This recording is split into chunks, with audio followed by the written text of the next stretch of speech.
Hello wateja wetu wa Mungo Super Brands, na huu ndio ulikuwa mchezo wetu wa pochi faula, na pochi zenyewe ndio kama hizi. Wateja wetu wamemaliza mchezo na wanaenda kupokea.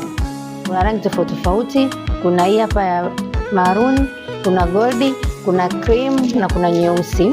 Pia naonyesha jinsi pochi inavyofunguliwa. Hiki kiloki unakivuta, usitoe nguvu, unakivuta hivi, unakuja unanyanyua hivi, na ukubwa wa pochi yetu ni kama hivi. Inaingia upande wa kanga, inaingia na kipande cha mtandio, ni kubwa na ni ndefu. Na pia na huu ni mkanda wake, ambao mkanda wake huu unapachika begani, na hapa huu mkanda ni wa kupunguza saizi ya urefu. Hii pia ni zawadi ya mchezo waliocheza pochi faula, wamejipatia zawadi zao za maua. Karibuni Mungo Super Brands kwa michezo inayoendelea.